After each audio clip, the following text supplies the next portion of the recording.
معايا هنا شوية مخبوزات العيش الفينو والكايزر. زي مخبوزات الافران بالظبط، بطريقة الافران. معايا طرية خالص اهي، شايفينها؟ طري خالص الرغيف، شايفين؟ تتنيه براحتك وتفرديه براحتك. يقعد معاكي بالثلاث ايام بره التلاجة. لو عايزة تخزنيه في الفريزر، بعد ما يبرد خالص تحطيه في الفريزر، واول ما بعد كده بعد ما تحوزيه تطلعيه من الفريزر للاولاد وتحشوا له من السندوتشات. شايفين اللبه بتاعته حلوه ازاي؟ حلو خالص، زيه زي الافران اهو، طري حلو خالص. ومعايا اهو برضو الكايزر من نفس العجينه اهي، شايفين؟ اهي طريه معايا حلوه خالص اهي. اهي برضو تفتحيها من جوه اهي، بصوا حلوه خالص زيها زي الافران بالظبط. وهندخل الفيديو ونشوف عملنا الطريقه دي ازاي.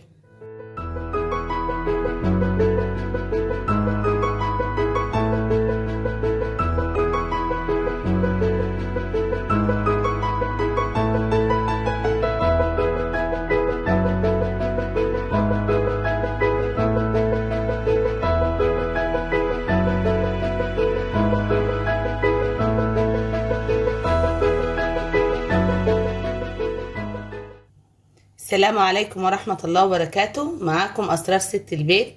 النهاردة إن شاء الله هنعمل العيش الفينو بتاع المخابز، وهنعمل الكايزر. دي سلسلة من سلاسل مخبوزات المدارس اللي احنا هنحطها لأولادنا زي ما قلت لكم في الفيديو اللي قبل ده. هنحطوه في اللانش بوكس لأولادنا، بدل ما نجيب لهم من بره ونتعب ونجيب حاجات مش مضمونة، نعملها احنا ببيتنا. وبعد كده ان شاء الله هعمل لكم المخبوزات، السندوتشات الميني بيتزا والسندوتشات المحشيه جبنه، وهنعمل ان شاء الله حاجات كتير للمدرسه. بس النهارده ان شاء الله كل سنه وانتم طيبين هنعمل العيش الفينو والكايزر ان شاء الله.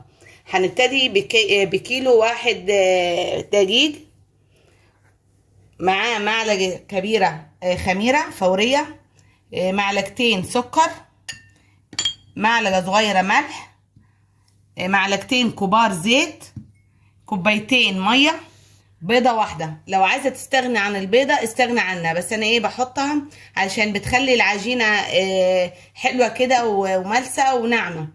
ومعايا هنا معلقه صغيره بودر، ومعايا الخل طبعا هو اللي بيخلي العجينه بتاعتنا هشه. خلاص نبتدي نعجن. نحط الخميره والميه بتاعتنا طبعا بتبقى دافيه. هنحط البودر، هنحط السكر، ونحط الملح بعيد عن الخميره، عشان هو اللي بيعطل الخميره ان هي تتفاعل.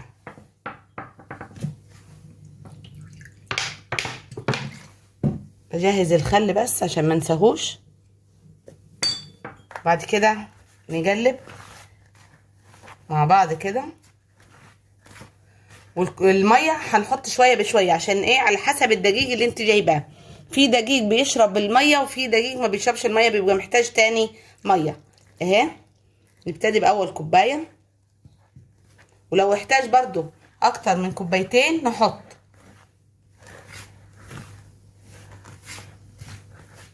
الكوبايه التانية. الزيت هحطه في اخر العجينه، هو اللي هلم بيه العجينه بتاعتنا.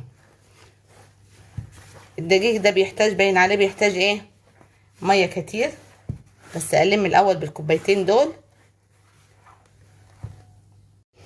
انا حطيت كوبايه تالتة، يبقى الدقيق بتاعي ده احتاج 3 كوبايات، يبقى كيلو الدقيق احتاج مني 3 كوبايات اهي. احط الخل، واحط البيضه،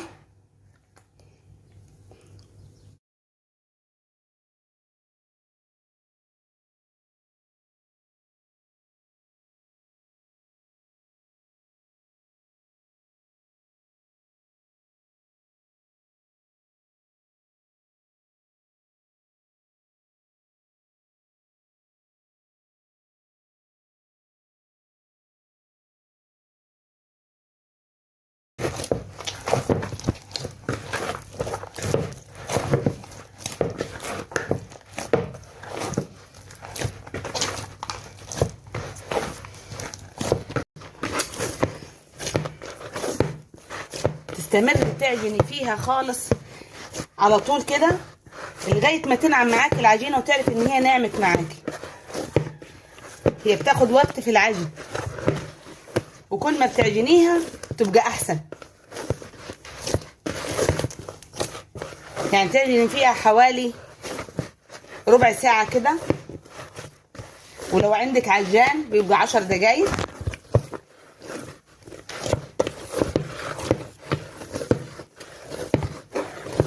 شايفين نعمت معايا ازاي اهي. انا مش عايزه تقطيع العجينه بالشكل ده انا هقعد اعجن فيها لغايه ما تقطعش مني كده. خلاص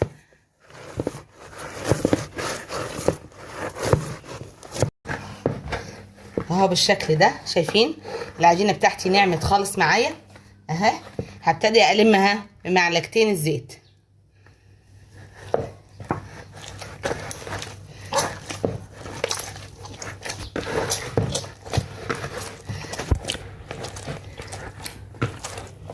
معلقتين الزيت تحطيهم في الاخر عشان تلمي بيهم. وان شاء الله هكتب لكم المقادير في صندوق الوصف لكيلو الدقيق. وبعد كده انت لو عايزه تعملي نص هتقسم المقدار، يعني 3 كوبايات دقيق دول، بس بقى على حسب النوع الدقيق بتاعك. يعني انا قبل كده لما عملته جبت دقيق خد مني 2.5 كوبايات او 2.5 كوبايات.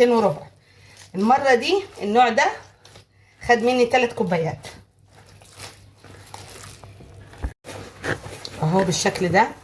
اتلمت مني خالص اهي وبقت حلوه خالص. احط عليها حته زيت على الوش اهي، وفي القاع بتاع العجان بتاعي اهو، واحطها في مكان ضلمه ودافي. يعني ممكن تحطيها في فرن البوتاجاز تسخنيه شويه وتحطيها، او تغطيها بكيس نايلون. اغطيها ورق الاسترتش الغذائي اهي بالشكل ده، وهي هغطيها بالشكل ده واحط عليها فوطة مطبخ واحطها في مكان دافي، ونشوفها ان شاء الله بعد ساعة. ان شاء الله هنشوفها مع بعض. بسم الله ما شاء الله اهي خمرت اهي اهي. هنبتدي نشتغل فيها ان شاء الله اهي. ننزل الخمر بتاعها بايدينا كده اهو، ونطلعها من الطبق نحطها على الرخامة قدامنا اهي.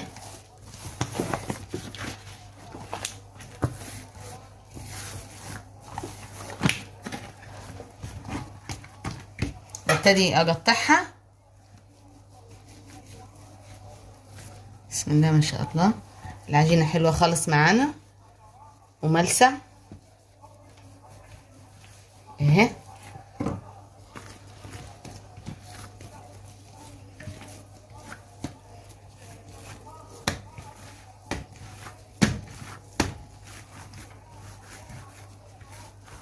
هنعملها اسطوانة كده ونقطعها على حسب ما احنا عايزين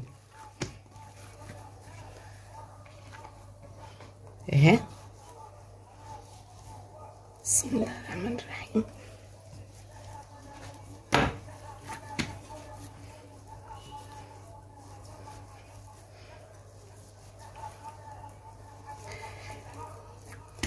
لو العجينة كفت معايا هعمل لكم منها ضفاير البقسماط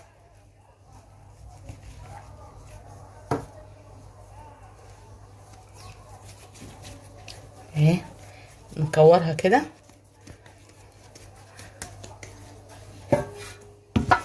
واحطها في صينية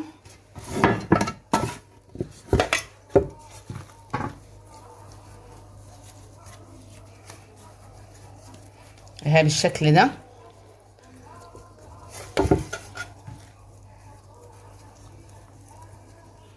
الحتة الكبيرة اللي انا مقطعاها دي هي اللي هعملها كايزر ان شاء الله. وهقطع العجين كله بالشكل ده ونشوف بعد كده نعمل ازاي العيش. ادي اهو خلصت الكميه بتاعتي، وهغطيها علشان الوش بتاعه ما ينشفش معايا اهو بالشكل ده بالفوطه. وده هحط عليه كيس كده اهو لغايه ما اخلص اللي على الرخامه اهو. معايا الصاج بتاعي اهو مدهون، هحط فيه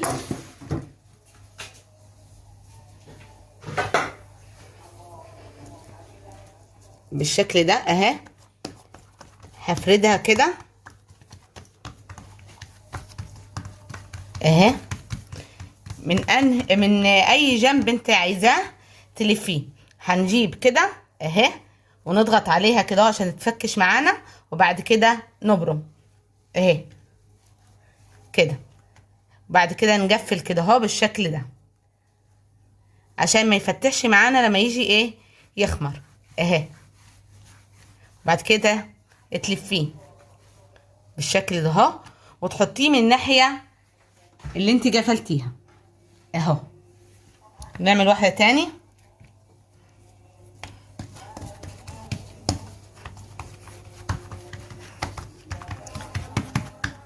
عايزه تعمليه كبير عايزه تعمليه صغير براحتك انت اهي، وتلفيه اهو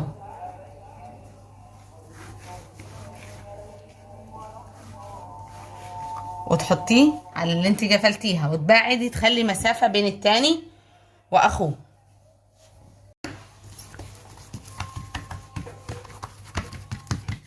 لو عايزاه طويل تعمليه من الجنب كده اهو اهي كده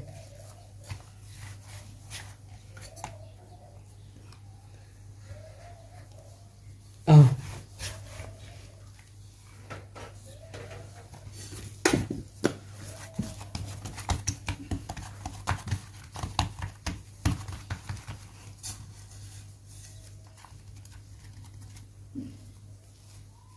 هيبقى احسن ان شاء الله من بتاع الافران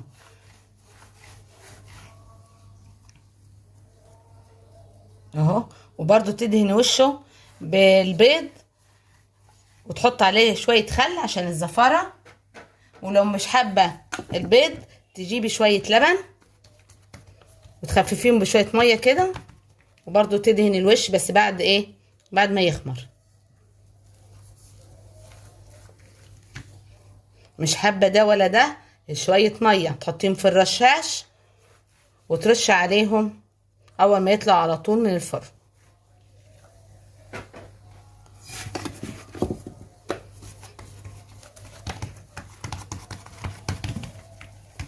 اهو. هو ده العيش الفينو، مش صعب ولا اي حاجه. انت حتى لو قاعده مع المغرب كده تقومي تجيبي نص كيلو، تجيبي كيلو، الكميه اللي انت عايزاها، وتقومي تعمليها لاولادك للسندوتشات الصبح، تحطها لهم في اللانش بوكس، تحشيها لهم اي حاجه. وان شاء الله هنعمل برضو سندوتشات مع بعض محشيه وجاهزه، وتحط منها في الفريزر اول ما يبرد على طول معاكي تكيسيه وتحطيه في كيس وتحطيه في الفريزر.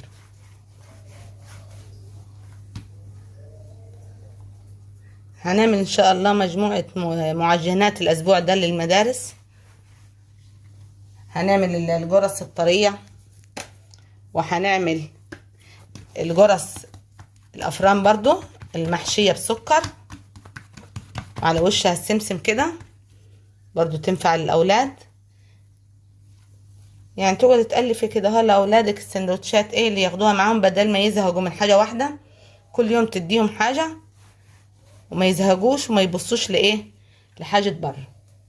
واحنا في العيل اللي احنا فيه دلوقتي مش عايزين نأذي اولادنا باي حاجة نجيبها من بره اهو بالطريقة دي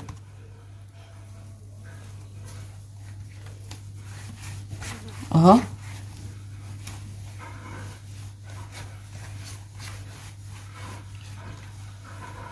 لغايه ما اخلص الكميه معاكم.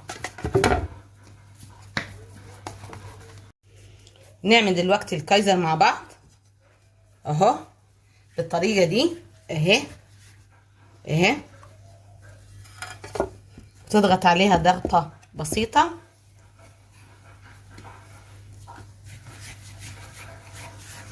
اهي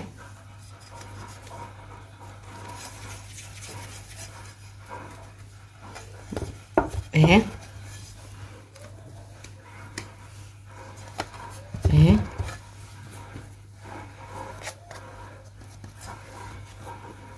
لو عايزه تحطي سمسم حط عليهم برضو سمسم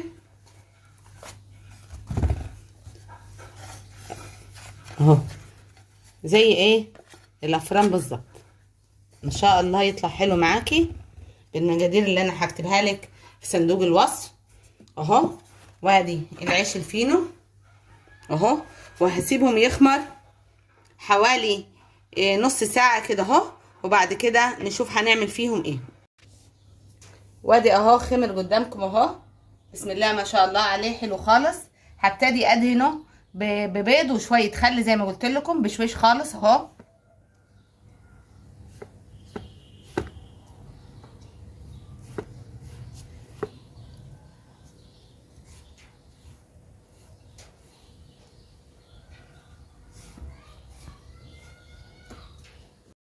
انا ولعت الفرن الكبيره بتاعتي اللي بخبز فيها العيش، قلت ايه اعمل فيها اسرع من البوتاجاز. اديني دلوقتي هبتدي احط بعد ما دهنت وشه البيض بالخل. بسم الله الرحمن الرحيم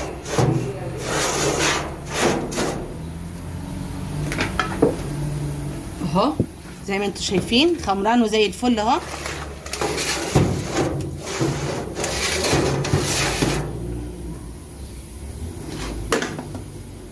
اهو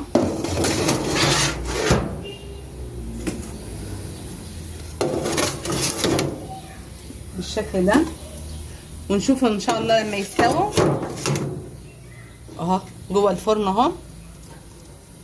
وادي اهو جرب يستوي معايا اهو، اوريهولكم اهو. هحمره كويس وبعد كده اطلعه من الفرن. شايفين بسم الله ما شاء الله حلو خالص اهو اهو اهي. وادي الصاج التاني اهو، بس هاديله تحميره بسيطه كده واطلعه واوريهولكم بعد ما اطلعه. وادي اهو بعد ما طلعته من الفرن شايفين طروا زي الفل اهو. بصوا شايفين اهو اهو حلو خالص. ده العيش. وادي الكايزر برضو اهو طري معايا وحلو. لو زي ما قلت لك لو عايزه تحطي له سمسم من فوق حطي له، طب براحتك انت. والمقادير بتاعتي خفيفه خالص واقتصاديه وزيه زي الافران بالظبط. انا ما حطيتش اي زياده فيه غير البيضه واحده بس الزياده عن الفرن. وقلت لك لو مش حابه تخليها البضايه شيليها. وان شاء الله هعمل معاكم السندوتشات المحشيه، وهعمل معاكم الميني كايزر، وبرده هعمل ميني بيتزا معاكم. الميني كايزر هعمله صغير خالص كده اهو، تحشوه حشوات صغيره للاولاد برده وتحطوها في اللانش بوكس. وهو هيبقى اصغر من ده، اصغر من الحجم اللي قدامك ده. وهيبقى برضو الميني بيتزا برضو هيبقى صغير. وان شاء الله تكون عجبتكم الوصفه وتجربوها معايا. والسلام عليكم ورحمه الله وبركاته.